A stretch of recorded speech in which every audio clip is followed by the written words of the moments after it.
जय हिंद साथियों, संसारम परिवार में आप सभी का स्वागत है। तो दोस्तों, हमारा इकोनॉमिक्स का टॉपिक है आज का, जिसमें हम पढ़ने वाले हैं मौद्रिक नीतियां यानी कि मॉनेटरी पॉलिसीज।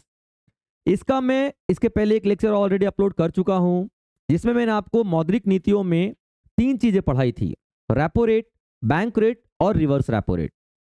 आप लोग उस वीडियो को जाके एक बार देख लेंगे तो ये वीडियो आपके लिए थोड़ी और आसान हो जाएगी। उसी लेक्चर को थोड़ा हम आगे और बढ़ाएंगे और आज हमारा सेकंड पार्ट होने वाला है open market operation, SLR, CRR. ये सारी चीजें आज हम करने वाले हैं, जो कि मॉनेटरी पॉलिसीज का ही पार्ट है। तो दोस्तों, जब भी आप लोग मॉनेटरी पॉलिसीज पढ़ेंगे तो कुछ चीजों का ध्यान में रखेंगे। ठीक है, मॉनेटरी पॉलिसी बनाई क्यों जाती है, पहला तो आप लोग को ये मैं पहले एक बार और बताता हूं। ठीक है, उसके बाद आप लोग ध्यान में रखेंगे। ठीक है, मॉनेटरी पॉलिसीज, मॉनेटरी पॉलिसीज, ठीक है, यानी कि मौद्रिक नीतियां, मौद्रिक नीतियां याद रखेगा। ठीक है, अब ये बनाई क्यों जाती है? ठीक है, तो इसका एक रीजन है बहुत बड़ा, और वो है महंगाई को कंट्रोल करने के लिए। यानी कि हमारे देश में मॉनेटरी पॉलिसी कमेटी के अनुसार, याद रखेगा, मॉनेटरी पॉलिसी कमेटी जो कि एक आरबीआई का अंग है, उसके अनुसार 2% से 6% के बीच में क्या रहना चाहिए? आपका महंगाई का दर रहना चाहिए। तो किसी भी अर्थव्यवस्था के लिए अच्छी बात होती है 2 से 6 के बीच में रहनी चाहिए। 4% रहे तो बेस्ट है, अदरवाइज 2 से 6 तो रहनी ही चाहिए। तो 2 से 6 के बीच में मुद्रास्फीति यानी कि महंगाई को रखने के लिए हम लोग मॉनेटरी पॉलिसीज अपनाते हैं। क्लियर है पॉइंट? यानी महंगाई को कंट्रोल करना। तो जिस तरीके से हमें बीमारी का इलाज करना है, तो बीमारी की जड़ तक जाना जरूरी है, तभी तो इलाज कर पाएंगे ना। तो ये महंगाई अर्थव्यवस्था की बीमारी है, क्योंकि महंगाई ज्यादा बढ़ेगी तो अर्थव्यवस्था हमारी बर्बाद हो जाएगी। क्लियर है पॉइंट? तो चलिए देखते हैं कि महंगाई की जड़ कहां पे है। ठीक है, ये बात आप लोग ध्यान में रखना है। ठीक है, इन्फ्लेशन, इन्फ्लेशन यानी कि मुद्रास्फीति, मुद्रास्फीति। Clear point? ये क्यों आती है? क्योंकि लोग ज्यादा डिमांड करने लग जाते हैं। कोई भी चीज मार्केट में लोग ज्यादा खरीदारी करने लग जाए, जैसे मान लो कि 100 किलो गेहूं है और 200 लोग खरीदने पहुंच जाए, तो जाहिर सी बात है दुकानदार उसको महंगा करेगा। डिमांड जब ज्यादा हो जाती है तो याद रखना, कीमत बढ़ने लग जाती है और महंगाई आ जाती है। यानी कि इसका रीजन क्या है? डिमांड यानी कि मांग, डिमांड यानी कि मांग। Clear point? अब तीसरा पॉइंट देखो यहां पे। ठीक है, डिमांड या फिर मांग। अब मांग क्यों ज्यादा होती है? यानी कि 100 किलो गेहूं था, 200 लोग क्यों खरीदने पहुंच गए, 50 लोग ही क्यों नहीं गए? क्योंकि 200 लोगों के पास ज्यादा पैसा था। यानी कि कोई भी लोग ज्यादा डिमांड तब करते हैं जब ज्यादा पैसा होता है। आप लोग देखना, जेब में चाहे दोस्त का दिया हुआ ही 2000 रुपये उधार का क्यों ना पड़ा हो, हमें चुल रहती है खर्चा करने की। जेब में जब पैसा होना तो एक अलग तरीके की गर्मी दिखती है, अलग लेवल का गर्मी दिखाई देता है कि आप पैसा है, कुछ भी खरीद डालेंगे, है ना। तो यहाँ पे लोग मांग क्यों करते हैं, डिमांड क्यों करते हैं? क्योंकि लोगों के पास पैसा होता है। ठीक है, लोगों के पास मनी होती है। अब ये जो मनी है ना, ठीक है, किसी भी रूप में हो सकती है, उधार के रूप में, क्रेडिट के रूप में, किसी भी रूप में हो सकता है। जरूरी नहीं है, ठीक है, कि पैसा वो कड़कड़िया नोट ही हो सकता है उधार के रूप में, क्योंकि खर्चा करने से मतलब है बेसिकली। क्रेडिट कार्ड पे लोग बैंक से क्रेडिट कार्ड लेके खर्चा कर रहे हैं, कर ही रहे हैं, होता ही है ना। इसका क्या मतलब है? इसका ये मतलब है कि भैया उधार पे खर्चा कर रहे हैं, है ना। तो यहाँ पे आरबीआई को जब भी मुद्रास्फीति को 2% से लेकर के 6% के बीच में रखना रहेगा, यानी कंट्रोल करना रहेगा, तो कहां पे वार करेगी? यहां पे, वो यहां पे वार करेगी। यानी कि लोगों के पास पैसा ज्यादा है ना, लोगों के पास पैसा ज्यादा है, इसलिए डिमांड करे तो महंगाई हो रही है, तो लोगों के पास से पैसा खींच लो, लोगों की जेब में पैसा रहने ही ना दो। ठीक है, याद रखना। और इन्फ्लेशन का उल्टा होता है डिफ्लेशन, यानी मुद्रा अपविस्थिति। तो जब उसका मतलब क्या है? महंगाई बहुत ज्यादा होती है तो मुद्रा स्फीति कहलाती है, और महंगाई कम हो जाती है यानी सस्ती चीजें हो जाती है तो उसको मुद्रा अपविस्ति कहते हैं, यानी कि डिफ्लेशन। जैसे 100 रुपए का सामान था, 105 रुपए का हो गया तो मुद्रा स्फीति कहलाएगा, और 100 रुपए का सामान था, 95 रुपए का हो गया, 95 रुपीज का हो गया, तो अपविस्थिति कहलाएगा। ठीक है, यानी कि डिफ्लेशन कहलाएगा। क्लियर पॉइंट यहां तक? तो और लोग लगेगा गवर्नमेंट को डिफ्लेशन यानी चीजें बहुत सस्ती हो रही है, महंगाई है उसका उल्टा सस्ताई है, तो चीजें बहुत ज्यादा हो चुकी है, सस्ताई हो चुकी है मार्केट में, तो यानी कि लोगों के पास पैसा नहीं है, इसलिए लोग डिमांड नहीं करे तो भाई डिमांड नहीं करे तो महंगाई होएगी ही नहीं, चीजें बिकी नहीं रही हैं। जब चीजें बिकेंगी नहीं तो दुकानदार और सस्ता कर करके बेचेंगे, यही होता है ना। तो गवर्नमेंट क्या करेगी, लोगों को पैसा दे देगी, ये लो ना यार पैसा, क्रेडिट कार्ड लो, ईएमआई पे वॉशिंग मशीन खरीदो, फ्रिज खरीदो, कार खरीदो, बाइक खरीदो, फ्लैट खरीदो, जमीन खरीदो, शॉपिंग करो, सब पे लेटर का ऑप्शन है, फ्लिपकार्ट पे, अमेजन पे, सब कुछ अवेलेबल है, आपको दे दी जाएगी सुविधाएं, ताकि आप खूब डिमांड करो। डिमांड करोगे तो अपने आप ही 95 रुपए की चीज 100 रुपए की मिलने लग जाएगी, ज्यादा लोग खरीदने लग जाएंगे तो महंगी होगी ना, तो डिफ्लेशन की कंडीशन सुधर जाएगी। और इन्फ्लेशन यानी महंगाई है, क्योंकि लोगों के पास पैसा, तो पैसा ले लो ना, पैसा ले लोगे, ठीक है, तो लोग मांग कम करेंगे, मांग कम करेंगे तो जिस चीज की डिमांड ही नहीं हो रही है, लोग मांग ही नहीं कर रहे हैं, तो अपने आप सस्ती हो जाएगी, है ना। मुद्दा क्या है कि लोगों के पास पैसा छोड़ना या लोगों के पास से पैसा ले लेना, लोगों के पास पैसा भेजना या लोगों से पैसा ले लेना, ये मुद्दा है। अब आरबीआई अलग अलग तरीके के इंस्ट्रूमेंट्स अपनाती है, इसीलिए क्लियर पॉइंट, इसी तरीके से अलग अलग के इंस्ट्रूमेंट्स अपनाएगी और देखेगी कि हाँ भैया किस तरीके से महंगाई को कंट्रोल किया जाएगा। तो अभी देखिए जो हम आज करने वाले हैं, देखिए 3 चीजें करेंगे आज हम लोग, ठीक है, याद रखेगा। कल मैंने 3 कराई थी, जिसमें आज है cash reserve ratio, cash reserve ratio, clear point यहां पे, यानी कि नगद आरक्षित अनुपात, क्लियर पॉइंट। दूसरा हम लोग लिखेंगे स्टैट्यूटरी लिक्विडिटी रेशो,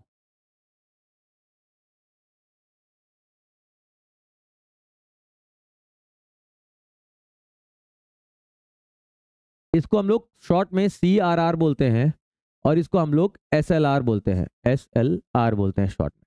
और तीसरा आज हम करने वाले हैं ओपन मार्केट ऑपरेशन,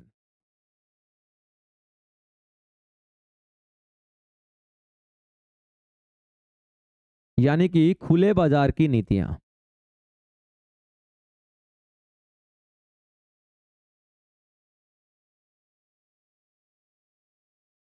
ठीक है।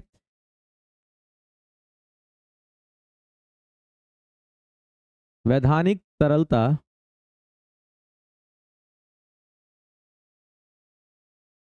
अनुपात, ठीक है, ये बात अब तुम याद रखना, ठीक है, वैधानिक तरलता अनुपात।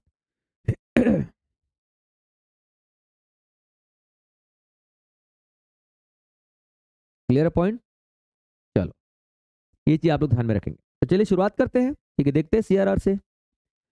अब देखिए CRR का मतलब क्या होता है, कैश रिजर्व रेशो यानी CRR क्या होता है, CRR क्या होता है, कैश रिजर्व रेशो यानी कि नगद आरक्षित अनुपात क्या होता है।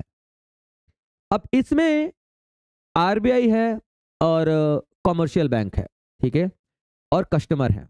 ये रहा आपका आरबीआई, ये रहा आपका commercial bank, commercial bank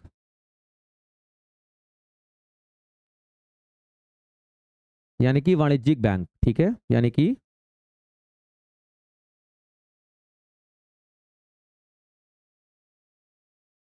commercial bank यानी कि वाणिज्यिक बैंक, ठीक है। और तीसरा है कस्टमर यानी कि हम लोग, ठीक है, यानी कि उपभोक्ता यानी कि हम लोग, ग्राहक मान लो, बैंकों का ग्राहक होता है हम लोग।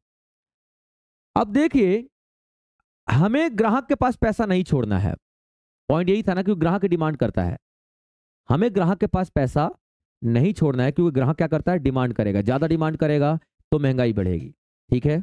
हम ये महंगाई वाली सिचुएशन लेके चलते हैं।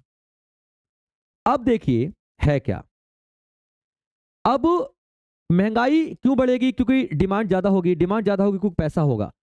तो हमारा मेन मुद्दा क्या है, आरबीआई का मेन मुद्दा क्या है कि उसके पास पैसा जाने से रोकना है। और पैसा उसके पास जाता कहां से है, बैंक से जाएगा, लोन के तौर पे, क्रेडिट कार्ड के तौर पे, ईएमआई के तौर पे सामान ले लोगे, है ना, महंगाई बढ़ती चली जाएगी, तो उसके बाद पैसा जाने से रोकना है, ठीक है। तो अब आरबीआई क्या करती है इसको, आरबीआई क्या करेगी, ठीक है, याद रखिएगा, आरबीआई क्या करेगी,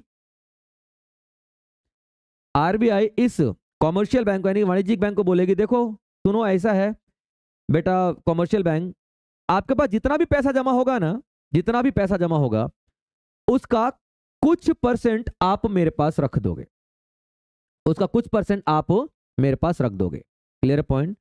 होता है जैसे कि मान लो कि इसके पास 10 लाख रुपए हैं, इसके पास 10 लाख रुपए हैं। अब इसके पास जब 10 लाख रुपए होंगे तो आरबीआई क्या बोलेगा, 10 लाख रुपए में से कुछ रुपए तू मेरे पास रख दे, कुछ रुपए तू मेरे पास रख दे। किस रूप में? कैश के रूप में। इसलिए बोलते हैं कैश रिजर्व रेशो। लिख ही लो इसको, क्या बोलते हैं? Cash reserve ratio. यानी कि कैश में क्या रखना है? पैसा रखना है रिजर्व के तौर पे, और जिस रेशो में रखना है, जिस परसेंटेज में रखना है, वो आरबीआई डिसाइड करेगा। यानी कि एक मैं फिक्स परसेंटेज बताऊंगा, उसी फिक्स परसेंटेज पे तुमने क्या करना है? पैसा मेरे पास रख देना है, ठीक है? उसी में पैसा रख देना है। चलिए अब देखिए, मान लीजिए कि इसके पास, बैंक के पास 1 लाख रुपया था फॉर एग्जाम्पल, और इसने क्या बोला, बेटा सुनो ऐसा है, ठीक है, आप 5% यहां पे ले लेते हैं, 5% फॉर एग्जाम्पल, एग्जाम्पल के तौर पे 5%, यानी कि 5,000 तुम मेरे पास रख दो। इसने क्या किया? 5,000 यहां पे रख दिया। इसके पास कितना बच गया? 95,000 बच गया। बच गया ना? कितना बच गया? 95,000 बच गया। ध्यान सुनना, यानी कि अब उसके पास 1 लाख रुपए लोन पूरा पैसा जमा था, 5% सीआरआर कैश रिजर्व रेशो यहां रखवा लिया आरबीआई ने, ठीक है? अब उसके पास कितना बच गया? 95% बच गया। और महंगाई कितनी है इस वक्त? मान लो 8% है, ठीक है? यहां पे महंगाई इन्फ्लेशन रेट कितना है? 8% है। एग्जाम्पल के तौर पे है ये, ना कि रियलिटी में है, ठीक है? महंगाई तो अभी 5.22 हो चुकी है रिटेल, ठीक है? चलिए, तो ये आपका 8% का महंगाई है, जिसको कंट्रोल करना है, क्योंकि 2 से 6% के बीच में हमको रखना है महंगाई को, है ना? लोग ज्यादा डिमांड कर रहे हैं, तभी तो 8% महंगाई बची है। तो उसके पास पैसा जाने से रोकना है। उसके पास पैसा जाने से रोकने के लिए आरबीआई क्या बोलेगा? ए सुनो, तुम्हारे पास 95,000 है ना, तुम 95,000 रुपये लोन दे रहे हो ना उनको, तुम उनको 95,000 रुपये लोन नहीं दोगे। तो ये बोलेगा क्यों नहीं दूंगा मैं, मेरा तो बिजनेस है। अच्छा ऐसी बात है, एक काम करो, सीआरआर 5% था ना, हम सीआरआर ही बढ़ा देंगे, ठीक है? तो सीआरआर बढ़ा के 10% कर दिया, ठीक है? तो यहाँ पे 10,000 आरबीआई के पास रखना पड़ेगा, यहाँ पे 10,000 आरबीआई के पास रखना पड़ेगा। तो इसके पास कितना बच गया? अब 90,000 बच गया। बच गया ना? तो पहले 95,000 वो लोन के तौर पे देता था उनको, वो लोन लेके इन्वेस्टमेंट करते थे, खर्चा पानी करते थे। अब सिर्फ 90,000, तो 5,000 कम लोगों को पैसा मिला ना, तो 5,000 कम डिमांड होगा। लेकिन अभी भी क्या लग रहा है? अरे अभी भी महंगाई ज्यादा है, क्योंकि महंगाई हो चुकी है 7%, ठीक है? महंगाई 7% हो चुकी है, क्योंकि अब लोग थोड़ा कम डिमांड कर रहे हैं, क्योंकि 90,000 रुपीज या 90,000 रुपए उनको मिल रहे हैं। क्लियर है पॉइंट? फिर इसने ये बोला, अरे यार महंगाई तो अभी भी ज्यादा है, ऐसा करो इसको तुम 20% कर दो। कितना? 20% कर दो। हालांकि इतना होता नहीं है, बट मैं आपको एग्जाम्पल के तौर पे बता रहा हूं, ठीक है? अभी 4.5% है, 4% है आपका, 4.5% है सीआरआर, ठीक है? 20%, तो ये कितना यहाँ पे 20,000 रुपए रखना पड़ेगा 20% के हिसाब से। अब इसके बाद कितना बच गया? 80,000 रुपए बच गया, यानी कि अब 80,000 में लोन देगा, यानी 20,000 और कम हो गए, 15,000 और कम हो गए। तो यहाँ पे सीआरआर का मेन मकसद क्या होता है? महंगाई को कंट्रोल करना, जिसके लिए आरबीआई क्या करती है? कुछ परसेंटेज, ठीक है, इसका कॉमर्शियल बैंक का डिपॉजिट का टोटल डिपॉजिट कुछ परसेंटेज अपने पास रख देगी। किस रूप में? कैश के रूप में। किस रूप में? कैश रिजर्व रेशियो है तो कैश के रूप में अपने पास रख देगी। उसका एक ही मकसद है कि उसके पास कम पैसा छोड़ो, ताकि वो कम लोन दे। कम लोन देगा तो कम लोग ईएमआई पे बाइक खरीदेंगे, कम लोग वॉशिंग मशीन खरीदेंगे, कम लोग मोबाइल खरीदेंगे ईएमआई पे, कम लोग कार खरीदेंगे, कम लोग फ्लैट खरीदेंगे ईएमआई पे। डिमांड अपने आप कम हो जाएगी, महंगाई अपने आप कंट्रोल हो जाएगी। क्लियर अपॉन यहाँ पे? तो ये जब 80,000 किया ना, तब आपका इन्फ्लेशन हो गया 5%, और यही तो काम था आरबीआई का, 2 से 6% के बीच में महंगाई को लेके आना। Clear point? डन। चलिए, लेकिन अब लग रहा है आरबीआई को, अरे अरे अरे अरे अरे, ये तो सस्ताई आ गई। सस्ताई का मतलब क्या होता है? डिफ्लेशन, ठीक है? मुद्रा अपविस्थिति, है ना? तो यहाँ पे अब जैसे कि अब महंगाई हो गई, ठीक है, डिफ्लेशन आ गया। अभी तक तो इन्फ्लेशन था, है ना? अभी तक तो इन्फ्लेशन था, अब डिफ्लेशन आ गया, मुद्रा अपस्थिति। ये हो गया कितना हो गया? 1%, जबकि हमें 2 से 6 के बीच में करना था। ये होगा कितना? 1%, यानी कि महंगाई को बढ़ाना पड़ेगा, कम से कम 2% तो लेके आना पड़ेगा, है ना? महंगाई कैसे बढ़ेगी? लोग ज्यादा डिमांड करेंगे। लोग ज्यादा डिमांड करेंगे कब करेंगे? जब लोगों के पास पैसा जाएगा। तो ये क्या करेगा? फटाक से कितना कर देगा? 2% कर देगा सीआरआर। कितना? 2%। तो 2,000 रुपए ही यहाँ पे जमा होंगे, और यहाँ पे अब कितना बच गया? 98,000। तो अब 98,000 रुपीज लोगों को मिलेंगे ना लोन के तौर पे। क्लियर है? ज्यादा पैसा मिलेगा, लोग ज्यादा डिमांड करेंगे, तो फटाक से डिफ्लेशन 2% भी हो सकता है, 3% भी हो सकता है, ठीक है? और 2 से 6 के बीच में रखना ही तो आरबीआई का काम था, यही तो पॉइंट था, यही तो समझने की चीज थी। क्लियर है पॉइंट यहाँ पे कि नहीं, जल्दी से बताएं। हो गया। अब देखिए, तो ये आपका सीआरआर का एक डेफिनेशन मैं आपको लिखवा देता हूं, आप लोग सीआरआर की एक डेफिनेशन लिख लेंगे, ठीक है बच्चों। चलिए, सीआरआर होता क्या है, ठीक है, चलिए नेक्स्ट पेज पे ही लिख लीजिए, ठीक है। सीआरआर होता क्या है, ठीक है, कैश रिजर्व रेशो, ठीक है, यानी कि नगद आरक्षित अनुपात, ठीक है। अब ये होता क्या है, देखिए, ये it is a ratio eight which it is a ratio eight which commercial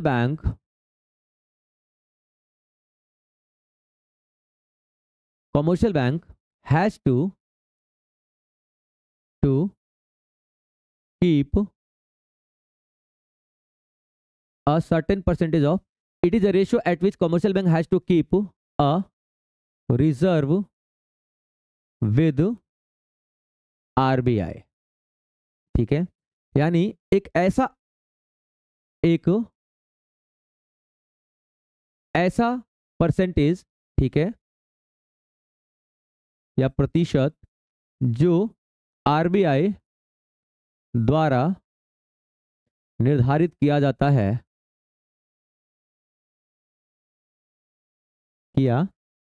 है और वाणिज्यिक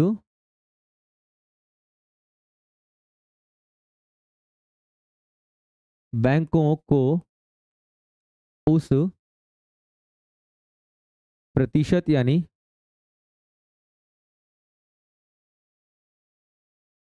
उस प्रतिशत पर ही आरबीआई के पास रिजर्व रखना होता है, ठीक है। और आरबीआई महंगाई को कंट्रोल करने के लिए क्या करेगी, सीआरआर को बढ़ा देगी ताकि ज्यादा पैसा आरबीआई के पास आ जाए और कमर्शियल बैंक के पास कम पैसा रह जाए। और आरबीआई डिफ्लेशन यानी मुद्रा अपस्फीति की सिचुएशन को कंट्रोल करने की कोशिश करेगी, तो क्या करेगी यहाँ पे, ठीक है, सीआरआर को कम कर देगी ताकि कम पैसा अपने पास रखे और कमर्शियल बैंक के पास ज्यादा ज्यादा पैसा चला जाए और वो ज्यादा ज्यादा लोन दे, ठीक है। तो यहाँ पे आप क्या लिखोगे इसकी डेफिनेशन में या फिर उसमें उपयोग में, ठीक है, क्या है, बाय इंक्रीजिंग और डिक्रीजिंग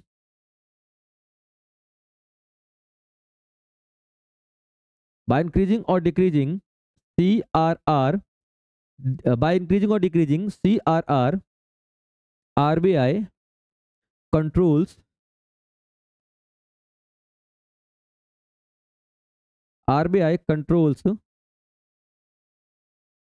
inflation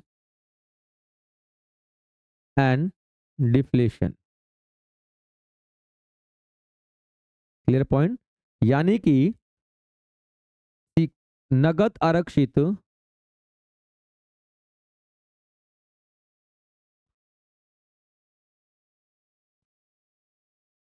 को घटाकर या बढ़ाकर आरबीआई मुद्रास्फीति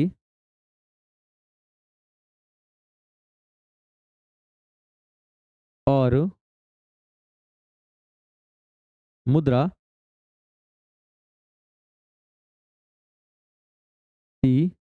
को नियंत्रित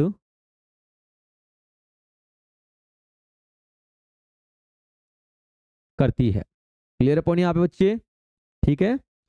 चलिए, ये तो हो गया आपके पास सीआरआर। अब अगला देखते हैं, अगला एसएलआर, चार हो चुके, अगला आप देखेंगे एसएलआर यानी कि स्टैट्यूटरी लिक्विडिटी रेशो, तरलता या वैधानिक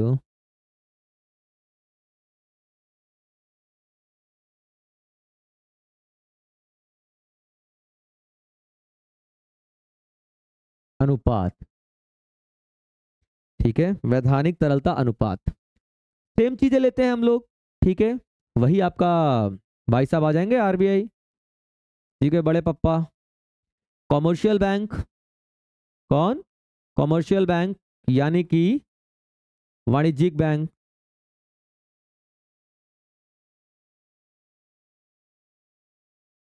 ठीक है, ये आ गए, और ये हमारे कस्टमर साहब हो गए यानी कि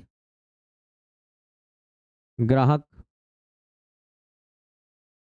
ठीक है, चलिए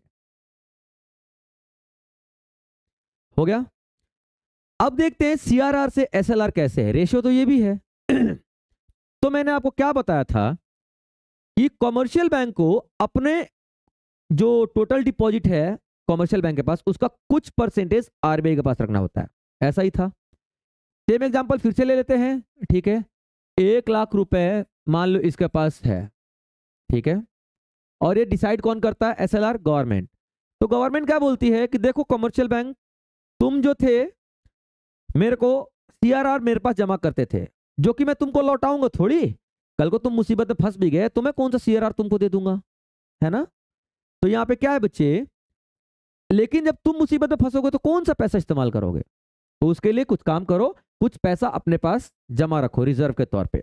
यानी ये क्या करेगा, ठीक है, कुछ पैसा अपने ही पास जमा कर देगा, खुद के पास।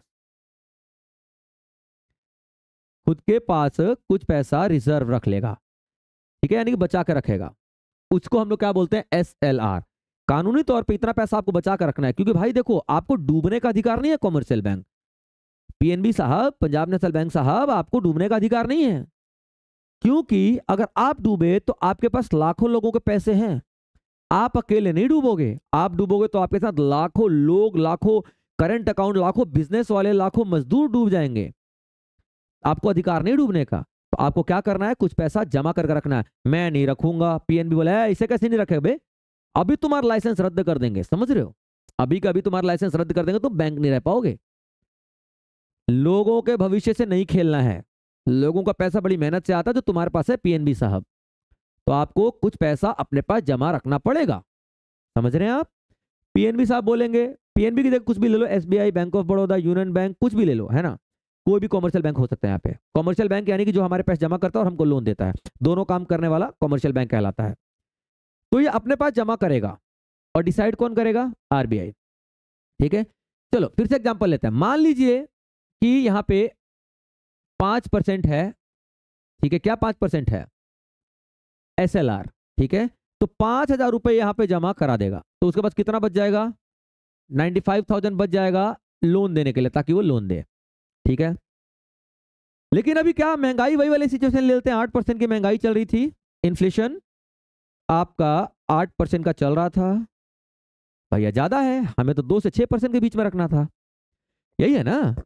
तो मैं क्या करूंगा, लोगों के पास पैसा नहीं जाने दूंगा। तो मैं क्या इसके पास ही नहीं छोड़ूंगा, इसको बोले थोड़ा और रिजर्व बढ़ा लो अपने पास। 5% था, 5,000 रुपये इसने अपने पास जमा करवा लिया, तो 95,000 रुपीज बच गया। बोले ऐसा करो, नहीं नहीं अभी महंगाई बहुत ज्यादा है, ऐसा करो तुम 10% लो, 10% अपने पास, तो 10,000 यहाँ पे इसके पास हो जाएगा। तो यहाँ पे कितना बचेगा? सिर्फ 90,000 रुपये लोन देने के लिए बचेगा, है ना? अभी भी 7% तक ही तो महंगाई है। ठीक है, कम तो हुई है, क्योंकि लोगों के पास कम पैसा जाएगा तो लोग कम डिमांड करेंगे, कम डिमांड करेंगे तो महंगाई अपने आप कंट्रोल हो जाएगी। ये बोल रहे हैं कैसा करो, तुम ना एक काम करो, 25,000 यानी कि 25% कर दो भैया एसएलआर। तुम भाई 25% अपने पास जमा रखोगे। अब समझ में आया? तो यहाँ पे 25,000 उसके पास चला गया 1 लाख में से, तो कितना बच गया? ठीक है, 75,000 बच गया। यानी कि अब कितने में से आप लोन दोगे? 75,000 में से ही तो लोन दोगे। आरबीआई क्या करता है, सीआरआर और एसएलआर का इस्तेमाल करके, कि आप ही के पास उतने ही पैसे छोड़ेगा जितने में महंगाई को कंट्रोल हो सके। अगर अभी अभी देखो कितना हो गया, ये 75,000 ही देगा ना, लोन ही कम जाएगा तो आप डिमांड कम कर दोगे, पैसा कम जाएगा तो इन्वेस्टमेंट कम होगा, इन्वेस्टमेंट कम होगा तो अपने आप ही डिमांड कम हो जाएगी, क्योंकि पैसा ही नहीं रहेगा लोगों के पास। ठीक है, तो यहाँ पे क्या है, इन्फ्लेशन कितना हो गई? 5% हो गई। Clear point? 5% इन्फ्लेशन हो गया। यही तो हम चाहते थे, 2% से 6% के बीच में। ठीक है, क्लियर है पॉइंट। अभी रिटेल में चल रहा है 5.2%, कल ही की न्यूज है ये। ठीक है, तो यहाँ पे क्या है, इस तरीके से ये SLR को बढ़ाता चला जाएगा और इसके पास अमाउंट कम बचता चला जाएगा लोन देने के लिए, कम बचता चला जाएगा लोन देने के लिए, तो लोगों को कम लोन देगा। काम CRR SLR एक ही तरीके से करते हैं, दोनों का मैकेनिज्म एक ही है, काम करने का तरीका एक ही है। फर्क सिर्फ इतना है कि SLR बैंक खुद के पास रखता है और CRR RBI के पास रखता है। CRR RBI के पास रखेगा। क्लियर है बच्चों यहाँ पे? सर और क्या डिफरेंस हो सकता है दोनों में, क्योंकि नाम दोनों का अलग है। सर ये लिक्विडिटी रेशो का क्या मतलब है, तो देखते हैं लिक्विडिटी रेशो का क्या मतलब है। ये कैश रिजर्व रेशो में सिर्फ कैश ही जमा होगा RBI के पास, लेकिन लिक्विडिटी रेशो का मतलब क्या होता है, लिक्विड एसेट क्या होते हैं बताते हैं आपको, ध्यान से देखिए।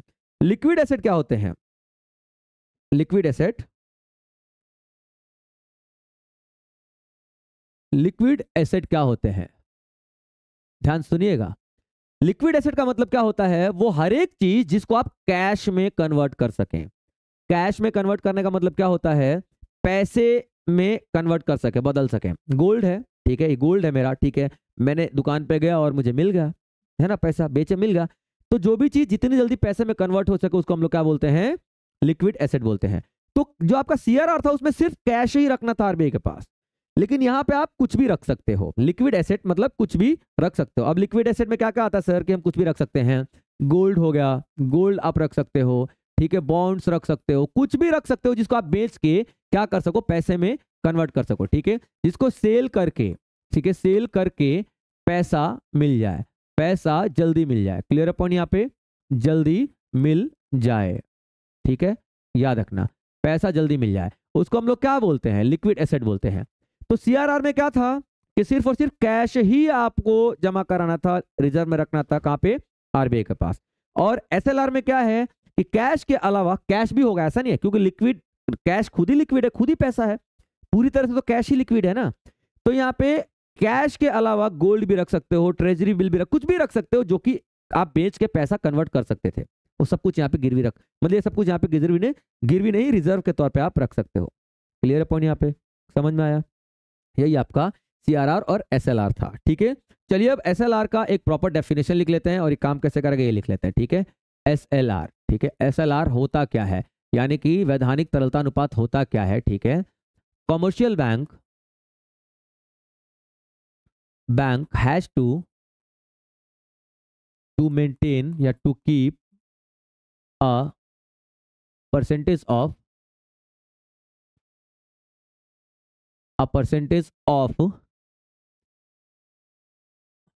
its deposit, a percentage of its deposit या फिर its total deposit, which is decided by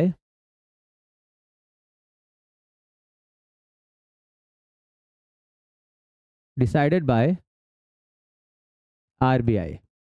जैसे कि आज की डेट में कितना है ये, 18% है, 18 7.5 हाँ 18% ही है आज की डेट में। ठीक है, चलिए, तो ये क्या करता है RBI, ठीक है, बाय इंक्रीजिंग और डिक्रीजिंग, मैंने आपको बताया था ना, घटा के या बढ़ा के। ठीक है, बाय डिक्रीजिंग और इंक्रीजिंग SLR। ठीक है, RBI कंट्रोल्स इन्फ्लेशन। क्लियर है पॉइंट, यानी कंट्रोल इन्फ्लेशन, यानी ठीक है, SLR को, वैधानिक तरलता अनुपात को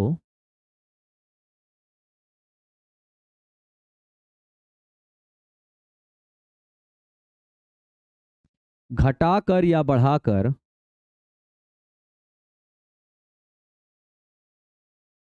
RBI मुद्रास्फीति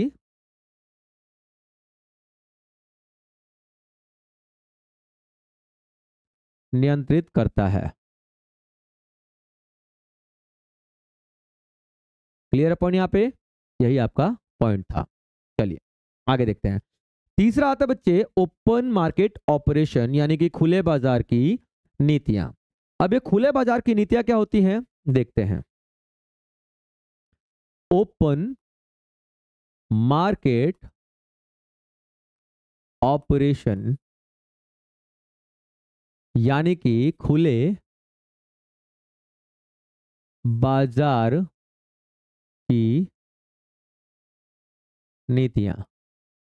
अब इसमें क्या करती है, इसमें देखो चार प्लेयर हो जाते हैं। एक तो हो जाएगा गवर्नमेंट, एक हो जाएगा आरबीआई, नहीं इसमें भी तीन ही रहेंगे, ठीक है, कॉमर्शियल बैंक को हटा दो, कोई दिक्कत नहीं है, ठीक है। ये हो गया कस्टमर यानी कि ग्राहक, तीन ही। कॉमर्शियल बैंक का इस्तेमाल हो सकता है लेकिन डायरेक्ट देखो वो ज्यादा इजी रहेगा समझना। अब गवर्नमेंट क्या करती है, ओपन मार्केट ऑपरेशन, खुले बाजार की नीतियां, खुले बाजार में अपनी सिक्योरिटीज को बेचेगी। अब समझ में आएगा कि सर सिक्योरिटी क्या होता है ना। तो चलिए आपको एक एग्जांपल देते हैं। अभी 2023 वाला जब बजट पास हुआ था, है ना, तो निर्मला सीतारमण जी ने महिला सम्मान बचत पत्र अनाउंसमेंट किया था। क्या बोला था कि एक महिला सम्मान बचत पत्र, यानी कि एक ऐसा कागज का टुकड़ा है, उस पर क्या लिखा हुआ है, महिला सम्मान बचत पत्र, और कितना, 2 लाख रुपए लिखा हुआ है, ठीक है, 2 लाख रुपए लिखा हुआ है। ध्यान समझिएगा, निर्मला सीतारमण ने क्या बोला कि हमारे देश की माताओं और बहनों, हम एक महिला सम्मान बचत पत्र लॉन्च कर रहे हैं, यानी कि एक सर्टिफिकेट लॉन्च कर रहे हैं। आप ये 2 लाख में खरीद लो हमसे, आप ये 2 लाख में हमसे खरीद लो, और जब आप ये हमको वापस करोगे ना तो आपको कितना पैसा मिलेगा, 2,32,500। थोड़ा बहुत अमाउंट इधर उधर है, हो सकता है, ठीक है, लेकिन आपको बता रहे 2,32,500 कितना कितना मिलेगा, ऐसा ही आपको कितना मिलेगा, रिटर्न कितना मिलेगा आपको, 2,32,500 रुपए आपको मिलेंगे, यानी कि 32,500 रुपए एक्स्ट्रा मिलेगा। आप बैंक में पैसा रखते हो 3-3.5% ही तो मिलते हैं, एफडी रख दो 6%, 5% यही मिलता है ना। यहाँ पे आप देख लो कितना मिल रहा है, 32,500, यानी कि 1 लाख पे 16,000, 16% के आसपास, ठीक है, 16% भी नहीं क्योंकि 2 साल बाद मिलेगा तो 8% के आसपास कुछ ऐसा। तो आपको कितना, आम बैंक में जो पैसा रख रहे हो उससे ज्यादा पैसा मिल रहा है ना। तो इसी तरीके के सर्टिफिकेट को क्या बोलते हैं हम लोग, गवर्नमेंट की सिक्योरिटीज, यानी सरकारी प्रतिभूतियां कहते हैं। इसको क्या बोलते हैं हम लोग, ठीक है, गवर्नमेंट की सिक्योरिटी, यानी कि सरकारी प्रतिभूतियां। इस तरीके की बहुत सारी हैं, जैसे कि ट्रेजरी बिल्स हो गए, ठीक है, यहाँ के जैसे कि ट्रेजरी बिल्स हो गए, ट्रेजरी बिल्स हो गए, या और भी तरीके की प्रतिभूतियां वगैरह, बहुत सारी चीजें हैं, ठीक है, याद रखना। ये तो एक एग्जांपल दिया मैंने सर। तो जो इस तरीके की चीजें होती है ना, सरकार अनाउंस करती है, ठीक है, कि महिला सम्मान बचत पत्र अनाउंस किया जा रहा है बच्चों, या हमारी माता और बहनों, 2023 के बजट में आप 2 लाख रुपए जमा कीजिए, 2 लाख रुपए का सर्टिफिकेट खरीदिए, और जब आप ये सर्टिफिकेट हमको वापस करेंगे 2 साल बाद, ठीक है, तो आपको क्या मिलने वाला है यहाँ पे, 2,32,500 रुपए मिलेगा, यानी 32,500 एक्स्ट्रा।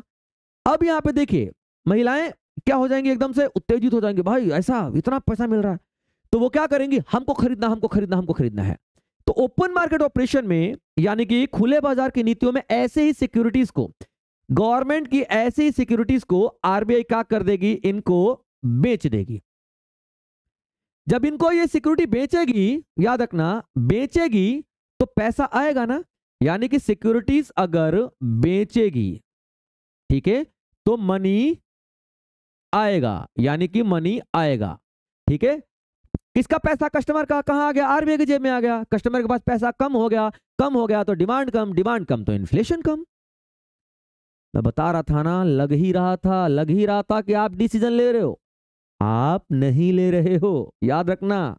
चलो अब समझ में आ रहा है कि भैया नहीं, डिफ्लेशन की कंडीशन है ना, हो गया, हमें को 2 से 6% के बीच में कंट्रोल करना था, हमारा 4% के बीच में आ गया भाई साहब, इन्फ्लेशन आ गया, क्लियर है। लेकिन अब इससे नीचे जा रहा है, 3%, 2%, 1%, ये सब कुछ नीचे,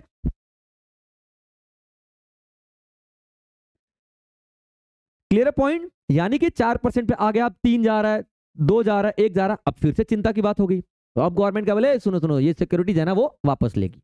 जैसे कि ये सिक्योरिटी होगी ना, गवर्नमेंट क्या करेगी, परचेज कर लेगी।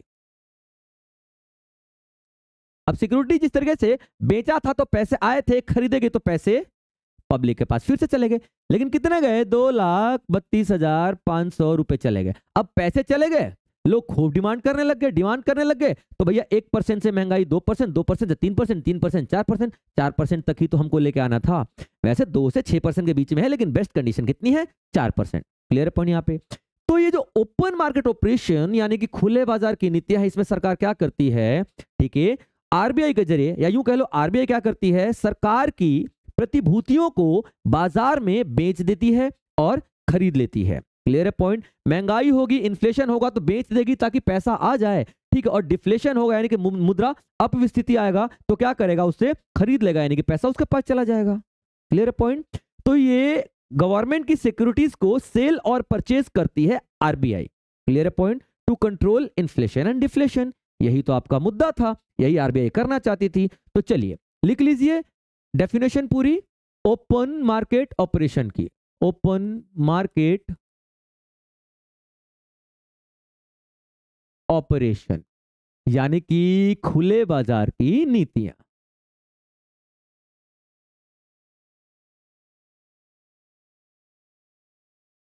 क्लियर है point. RBI sales and purchase, RBI sales and purchase government securities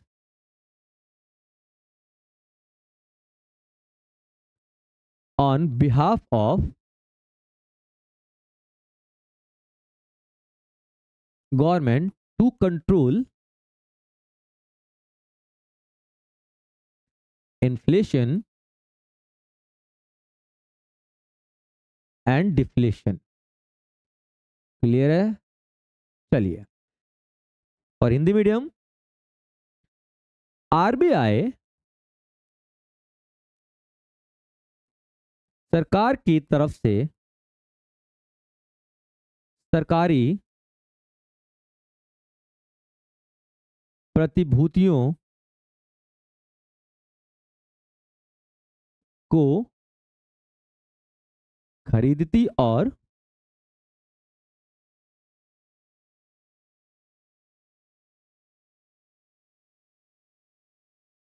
ताकि मुद्रास्फीति और अपस्फीति को नियंत्रित किया जा सके।